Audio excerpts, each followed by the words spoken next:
Την καλησπέρα μου, παιδιά, σε όλους. Κάπως έτσι μοιάζει ένας άνθρωπος ο οποίος μόλις έχει γυρίσει από μια φεγγαρόβολτα. Έχει πατήσει λοιπόν για πρώτη φορά στο φεγγάρι. Ο Armstrong έχει γυρίσει πίσω στην Ελλάδα και αυτό είναι το πρόσωπο που βλέπουμε. Την καλησπέρα μου, παιδιά, σε Λοιπόν, όλους. Κάπως έτσι παίζω παράλληλα. Κάτσε λίγο να μην μιλάς. Τώρα εγώ μιλάω.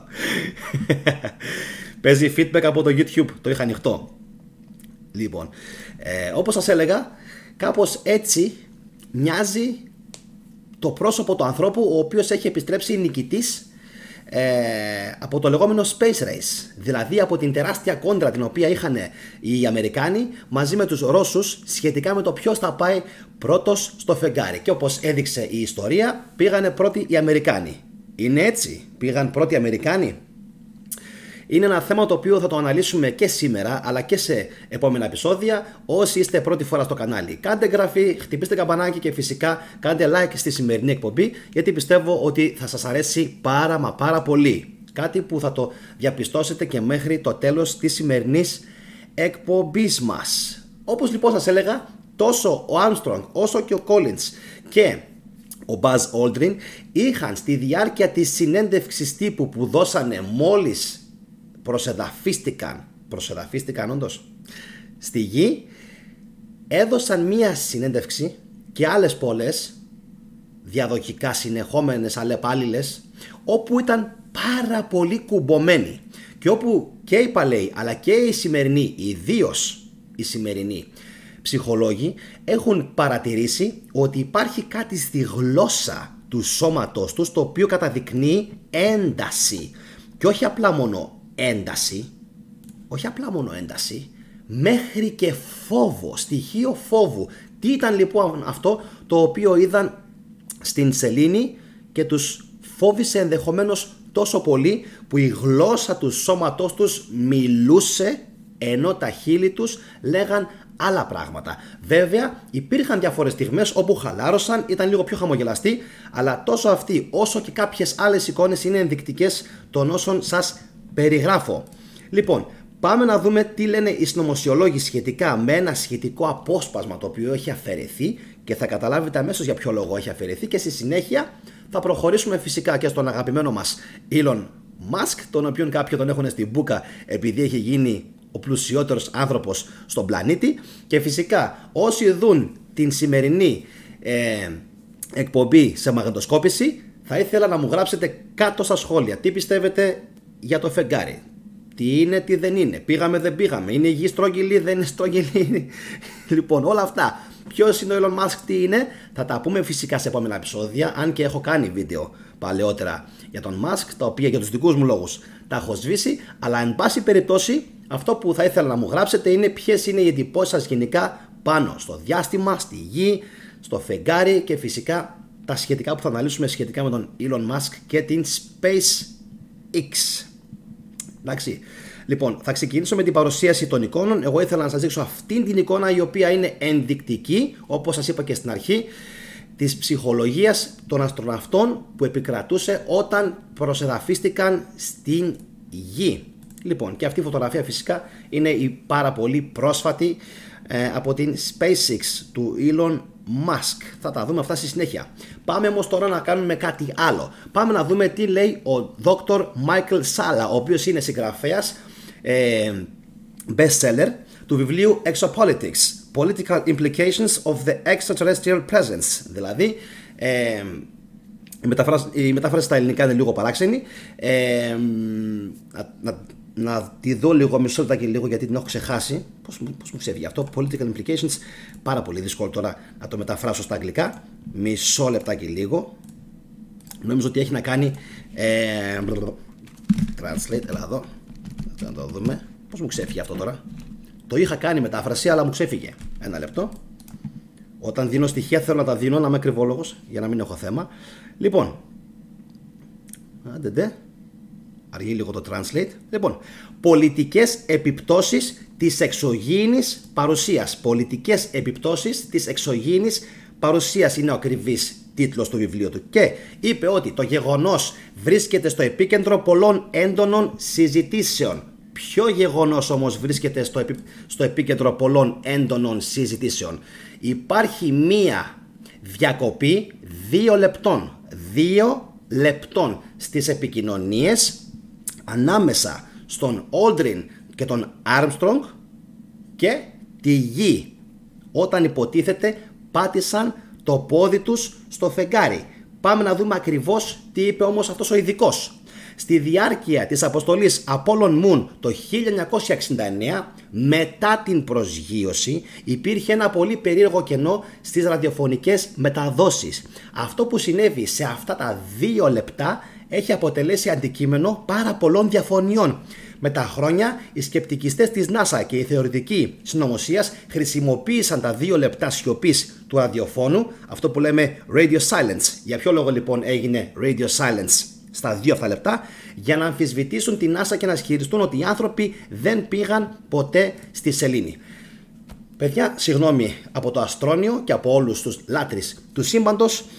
Η δική μου προσωπική γνώμη είναι ότι με τέτοια κονσερβοκούτια, εγώ έτσι τα έχω χαρακτηρίσει, πιστεύω ότι και πάρα πολλοί φίλοι του καναλιού συμφωνούν μαζί μου, και αυτό όχι επειδή είμαστε τίποτα αντιεπιστημονικοί, όσο επειδή όλη αυτή η ιδέα ότι αυτό το μπαχαλοκονσερβοκούτι προσεδαφίστηκε, προσελληνίστηκε, για να το πούμε ακόμα πιο καλά, προσελληνίστηκε και στη συνέχεια ξαναπογειώθηκε, συνδέθηκε με αυτό εδώ που βλέπετε τώρα στην οθόνη σας και ξαναεπέστρεψε στη Γη, εμένα αυτό δεν μου κολλάει καθόλου και μου κάθεται εδώ στο λαιμό.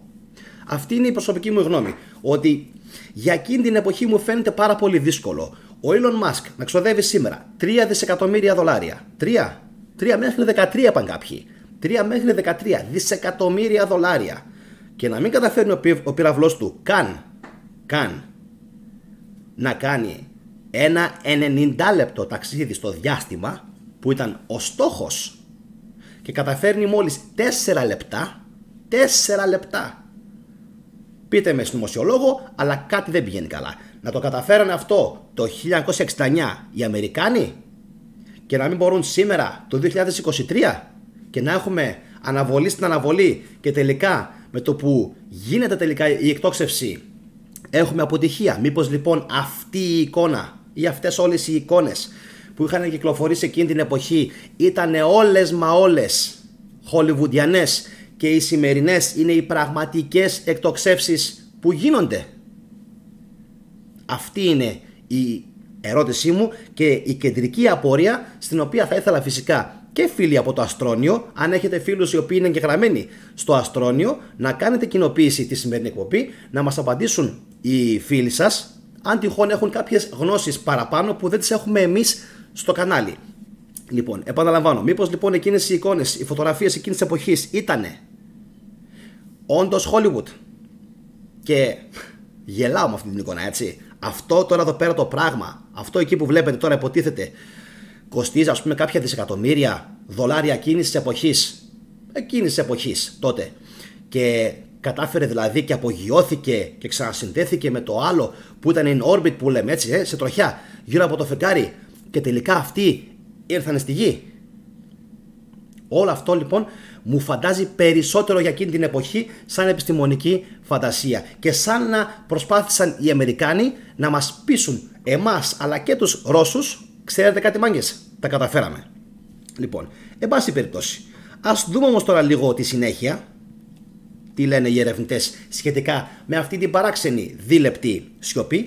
Ορισμένοι επιστήμονες και ερευνητές της NASA έχουν φτάσει στο σημείο να ισχυρίζονται ότι οι αστροναύτες της NASA βρήκαν στοιχεία για εξωγήινη δραστηριότητα στη σελήνη.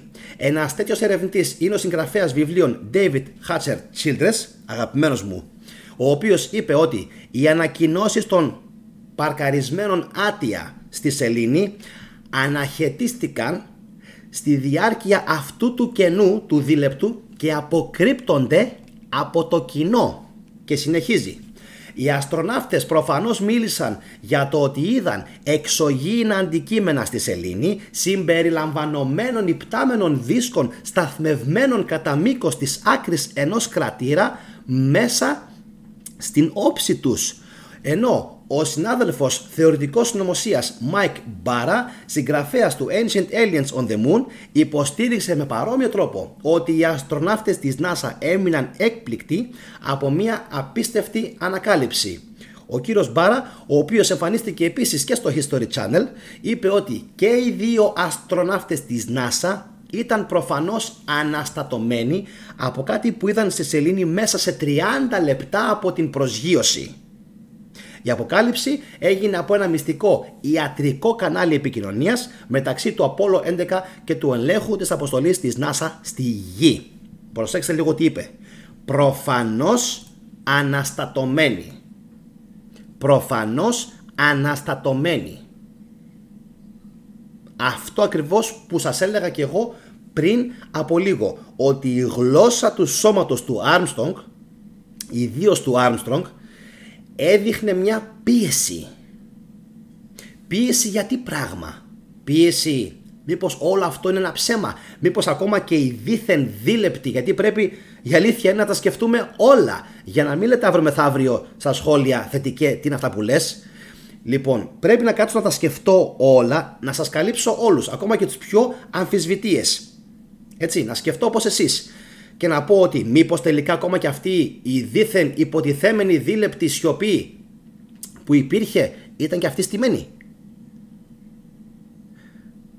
Μήπως και όλες αυτές οι θεωρίες που κυκλοφόρησαν ότι βρήκαν, είδαν άτια, έκαναν, έραναν, ήταν επίσης στημένοι, για να μπορέσει ο κόσμος να πιστέψει πιο εύκολα στο αφήγημα ότι πήγαν πρώτοι. Λέω τώρα εγώ, μπορεί και να πήγαν. Μπορεί και να μας έστειλαν άλλα δεδομένα εμάς. Αυτό πάλι είναι άλλο. Να πήγαν, αλλά να μας έδειξαν άλλα πράγματα και να βρήκαν άλλα πράγματα. Δεν παίζει και αυτό? Παίζει. Μπορεί, λέω εγώ τώρα, να πήγαν και να βρήκαν κανονικά πολιτισμούς. Παράδειγμα, μπορεί να πήγαν και να είδαν ίχνη ενός παλαιού, παλαιποτέ, κρατεού πολιτισμού, ο οποίος πλέον έχει εγκαταλειφθεί. Μπορεί να πήγαν και να βρήκαν, ας πω, 200 τόνους χρυσάφι. Θα μας το λέγανε? Λέω τώρα εγώ. Εντάξει, εικασίες κάνουμε, οπότε στις εικασίες χωράνε τα πάντα μέσα. Από εκεί και πέρα, όπως πάντα, το αφήνω στην δική σας τη φαντασία και την κρίση και τη γνώμη, και περιμένω φυσικά να μου γράψετε στα σχόλια το τι ακριβώς πιστεύετε ότι έγινε τελικά.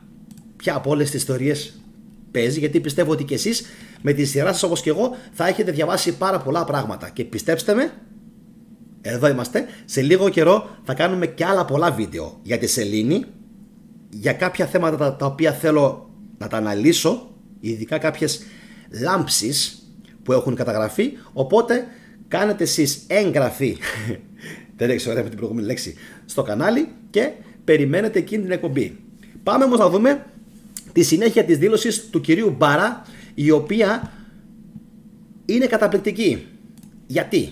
Γιατί μας δίνει κάποιες πληροφορίες σχετικά με το τι ακριβώς έγινε και τελικά αποκρύφτηκε αυτή η συνομιλία. Πάμε λίγο να τον δούμε τι λέει ακριβώς.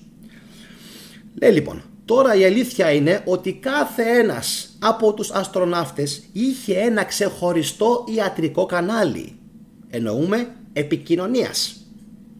Αυτό το κανάλι δεν ήταν δημόσιο και θα μπορούσε να έχει χρησιμοποιηθεί πολύ εύκολα για να μεταδώσει πληροφορίες που δεν θα θέλατε να ακουστούν από τις δημόσιες μεταδόσεις. Ωστόσο, αυτό που είναι πραγματικά ενδιαφέρον για αυτή την ιστορία είναι το γεγονός ότι μέσα σε 30 λεπτά από την προσγείωση στη σελήνη αυτή η ιστορία κυκλοφορούσε ήδη στη NASA ότι, μαντέψτε, είδαν κάτι στο χείλος του κρατήρα, ήταν όλοι αναστατωμένοι, δεν ήξεραν τι να κάνουν και δεν ήξεραν αν θα έπρεπε να βγουν έξω από την άκατο. Και ο David Whitehead, ο οποίος είναι ραδιοφωνικός παρουσιαστής και δημιουργός του podcast Truth Warrior, υποστήριξε ότι η ιστορία πιστεύεται, αυτό που έλεγα πριν, από την τεταμένη και σκυθροπή γλώσσα του σώματος των αστροναυτών σε συνεντεύξεις τους μετά την επιστροφή από τη σελήνη. Απίστευτο. Εδώ λοιπόν είναι που θα ήθελα πάρα πολύ να ακούσω την γνώμη σας και να μου πείτε τι ακριβώς πιστεύετε ότι έχει συμβεί το προηγούμενο διάστημα. Γιατί όπως είδαμε, πριν από μόλις λίγες ημέρες, λίγα λεπτά μετά την εκτόξευσή του, ο γιγάντιος πύραυλος πάνω από 120 περίπου μέτρα, νομίζω 120 μέτρα είναι, λοιπόν, Starship, έτσι λεγότανε, της SpaceX, ιδιοκτησίας του Elon Musk, στην πρώτη μη επανδρωμένη δοκιμαστική του πτήση, εξεράγει σχεδόν 4 λεπτά μετά την εκτόξευσή του. Την εκτόξευση έκατσα και την παρακολούθησα ολόκληρη. Μου άρεσε πάρα πολύ. Υπήρχε τρομερό κλίμα, πολύ θετικό κλίμα, τρομερός ενθουσιασμός από όλους. Όμως τελικά είδαμε ότι μετά από τα 4 λεπτά δεν άντεξε ο πύραυλος. Αυτό που λέγαμε πριν για μια 90 λεπτή πρώτη πτήση στο διάστημα που ήλπιζε ο Elon, ούτε καν, έγινε λιγότερο από 4 λεπτά. Και στη συνέχεια τι είδαμε, διαβάζω από το The Talk, σε ζωντανή μετάδοση στο διαδίκτυο φάνηκε το πυραυλικό σκάφος να ανεβαίνει από τον πύργο εκτόξευσης στον ουρανό, καθώς οι κινητήρες του τυλίγονταν μέσα σε μια μπάλα φλόγας ανάμεσα σε φουσκωμένα σύννεφα καυσαερίων και υδρατμών. Ωστόσο, λιγότερο από 4 λεπτά μετά την πτήση, το Starship της ανώτερης βαθμίδας απέτυχε να διαχωριστεί από το κάτω Super Heavy και το συνδυασμένο όχημα φάνηκε να αποσυναρμολογείται από άκρη σε άκρη πριν τελικά εκραγεί. Ανάρτηση: σαν να μην ήταν αρκετά συναρπαστική η δοκιμαστική πτήση, το Starship παρουσίασε μια γρήγορη απρογραμμάτιστη αποσυναρμολόγηση πριν από τον διαχωρισμό, έγραψε η SpaceX στο Twitter.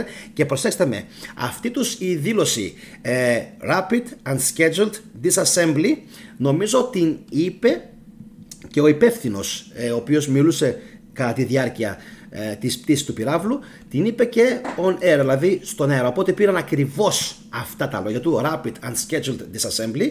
Λοιπόν, πήραν ακριβώς τα λόγια του και τα έβαλαν στην ανάρτησή τους στο Twitter. Εντάξει.